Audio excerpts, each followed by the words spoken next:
Hey, sports fans, welcome to the Greg Medford Show. Greg Medford here. Oh, my God. We're in Atlanta, Georgia. Blade Show 2022. After a couple years of COVID, madness, masks, and mayhem, here we are. We are with Coco. Now, Coco, how are you today? Good, thanks. How are you? Good. Coco's with EKnives. And where is EKnives out of again? Chattanooga, Tennessee. Chattanooga. Southern Belle. I had 2 nights in Chattanooga. I will tell you about sometime off air. So, it's funny. Every time I drive by and I see a sign for Chattanooga, I always go, I wish I lived in Chattanooga because I just see Chattanooga all the time. Chattanooga. Chattanooga. Chattanooga. So, basically, you guys popped on the knife scene how long ago? So, EKnives actually started as a side hustle. Yeah. Clay started it out of our spare bedroom. So and Clay is Coco's husband. Yes, the other guy in my life. So 2013, he was doing some SEO stuff, like building websites. He wanted to sell like tangible item. Found this website, EKnives.com, that nobody had done anything with. So he decided to buy it. I literally walked home from work one day, like came in the door, in my office, there's knives in the floor. And I'm like, what the hell are there knives in the floor? Babe, we're starting a knife business. And that's how it started. So it started out of the spare bedroom, and here we are. Cool. Yeah. How big is your store that you guys have in Chattanooga? So we opened our storefront about 1.5 years ago. Okay. We've been primarily e-commerce up until then. Yep. But we have about 2,500 square feet right now, a small little showroom, warehouse. We're actually buying the whole building we're in at the end of the year, so we'll have about 9,000 square feet by the end of the year. The knife business is amazing, isn't it? It's insane. Yes, crazy. Amazing. And tell us about some of your favorite brands that you guys kind of are running right now. What's your hot thing that is on your radar? So we sell a lot of OTFs, a lot of automatics. Microtech was one of the first companies we picked up and started working with. They were one of the first guys that would actually work with us as well because we were, nobody at the time. So Microtech, Medford. So it's our 1-year anniversary with you guys, actually. Yep. And how we doing? Amazing. We can't keep it on the shelves. All right. Well, that's good. I hear a lot of people say we can't keep it on the shelves. That's what I like to hear. Yeah. Because I feel like our relationship is a kind of symbiotic relationship. We want you to be able to put your kids through college, and we want to be able to pay our employees and make a living. Absolutely. And so the whole thing works if we're both doing well, making money. Everyone's got to make money in the chain. Yeah, absolutely. Yeah. And it's moving. You guys make quality product. Our customers love it. We're in the South. Like, knives are huge. Talk to us about returns and such. Where do you see what companies that you deal with have the least amount of returns? Medford. Okay. Seriously. Right. Hinder. And we didn't talk about this beforehand. We did not. Promise. Okay. Not just saying that because I'm here with you. You guys, Hinder, we never get anything returned. Yeah. Protech. Okay. We honest to goodness, we really don't have that many returns. Yeah. The American knife game is, compared to 20 years ago, it is on point because the only thing we can compete on, we can't compete on price. Yeah. We can compete on awesomeness. Yeah. That's the only thing we can compete on. And talk to me a little bit about, it's one of my kind of peak interest points. Do you guys have any import knives in your store at all? Import knives? Yeah. Yeah, we do. So we're really selective about who we carry. Who you carry? So we do have some Civivi, Riot. We carry a lot of the production pieces for our custom makers that have moved production over to China. Okay. And I know, these guys are friends of ours. Like, we know the struggle that these guys go through. Having to move production over to China. Yep. They don't want to. Yeah. But a lot of these guys, they're one-man show. Yep. And they just don't have the ability. And if they want things done a little quicker, yep. at a better price. Tell them if they want them done in America. I'm one of those guys willing to help out. So what's your turnaround time on? Well, it depends on the project and OEM? type of knife it is. Yeah, but it's not going to be.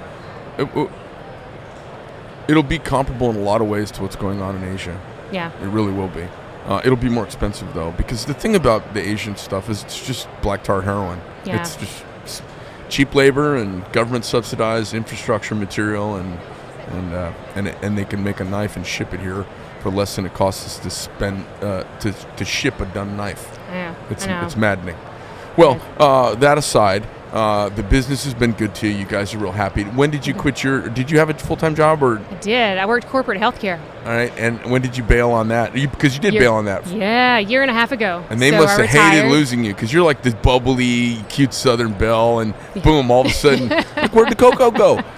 Yeah, it was actually tough for the company. I had a team of 20, so I was an area VP, business development, so I handled the sales and had a team of 20. Jesus. Yeah, it was fun. Yeah, your husband hit the home run connecting you with knives because everybody just loves you in the business. Thank you. And you guys have made a good splash, and it seems like you're doing really well for yourself. What do you see? What are the most interesting things you see going on from, honestly, a newbie's perspective? You guys haven't been around that long. And I think it's wonderful because you bring a fresh perspective. Yeah. In your fresh perspective, what do you think is any emerging trends you see or fads you see right now?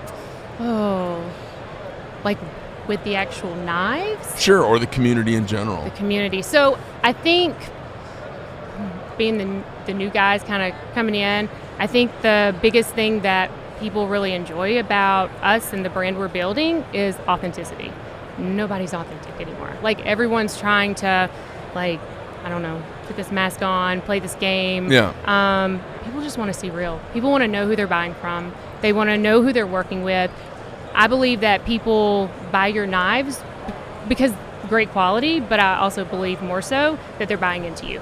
And they're buying into your beliefs, your culture, like what you guys have built. So I think this community buys into you as a person. You know, it's interesting. I think it's about human connections and authenticity as well. I think there's a lot of people who are wearing kilts and big beards, and they're all they got this big front going on, and I think a lot of that stuff are just layers. Yeah. It's not raw. Yeah. There's plenty of cute gals in the business, and everyone's just taking a liking to you because you're kind of pretty authentic, and I think that matters. Thank you. Taking a stand, you can take a stand and everybody gets some level of canceled for being honest these days. Yeah. And I appreciate the way you guys handled kind of what has a little bit and will tickle you guys a little bit more as time goes by. Yeah. Because I pull no punches. Everybody, I'm going to give you unsolicited advice. You ready? All right, I'm ready. Right, unsolicited advice.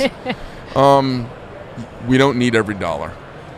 Yeah. And I had somebody say to me, man, they came and talked to me and they wanted to give me a talking to. And after talking to me for a while, they said, man, you really are a patriot before a business owner. And I go, yeah, what part did you think I was an act? Yeah.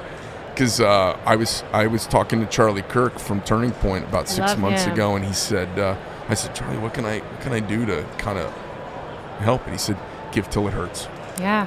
And give till it hurts means speak till it hurts. It hurts my business. But you know what's funny about it? Every time I lose somebody, I think I gain 10. I totally agree with that. Because there is a silent majority of people who are pissed off about being afraid to speak their mind. There are.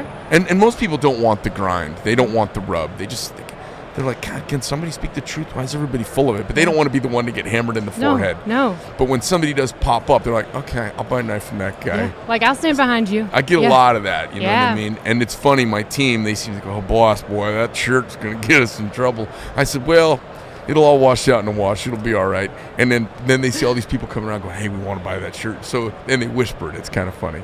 Yeah, I think that, so I'm totally against media. I mean, I just got a Facebook page like a month and a half ago because my husband wanted me to. So I'm not huge on social media. For us, there's a need for it for us, for advertising. Yeah. But like media, I don't trust it. So anything they say, I'm not going to believe it anyway. But I think that the media wants us to think everyone is leaning this way. Everyone is going to hate that shirt you have. You know, it's not like that. No, you know what's funny too? We were going through and looking at the comments on some posts that people did about me, which were pretty awful. And the accounts look like they're bots. They don't look like real people. And Elon Musk did something real interesting with Twitter. Yeah. I will buy you for this crazy inflated price. And then upon a little discovery, he said, I think a third to 20% of your users are phony. Yeah. Which is, that's a big deal for a publicly traded company to be lying on its engaged business. Yeah. So he fired a shot across everybody's bow. Facebook and Instagram are dominated by bots. And it's gotten so much worse this last year. That's why we left it. We left it. Yeah. We went antisocial. We're like, you know what? It's too fake now. I think you need to start like a social media company for this community. Well, I think Trump's doing it. Hopefully it'll work out. But it's bizarre. It's not just you can tell it's a lot of the very same comments with awkward grammar. Oh yeah. Like if you buy like something Asian imported, you have to put together, and you read it and you're like, what do you think that means? Yeah. Well, there are these comments, you go, God, this is awkward language. I know there are some wokey wokesters who hate my guts, and I don't care, but it looks like a lot of bots because it doesn't look like real people. No. We see it all the time too. There's something going on that's bigger at play than just hairy little hipsters. Yeah. There's something else going on. Yeah. Well, listen, let people know where they can find you guys and reach out. All right. EKnives.com. Instagram is E_knives.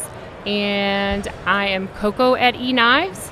423-525-9477. Phone number. You can call or text. In Chattanooga, Tennessee. Chattanooga. We get rid of the It's Chattanooga. It's Chattanooga. It is Chattanooga? Yeah. I thought You're it was in just the South, so like you can track stuff up. Chattanooga. Yeah, Chattanooga. Mississippi. Yeah. Mississippi. You missed that whole middle part. Mississippi. You skip. I don't want to say you miss. You skip that whole middle part. Mississippi. Bama. Just Bama.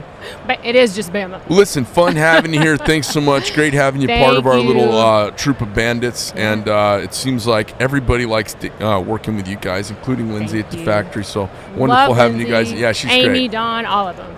Your team is amazing. And so, Dawn left, and now we have Tracy. Okay. Tracy is awesome, too. Tracy, yep. Dawn moved on to other pastures, and we got really lucky with an amazing hire. So just awesome. Every time somebody shifts, we elevate our game. That's what it does.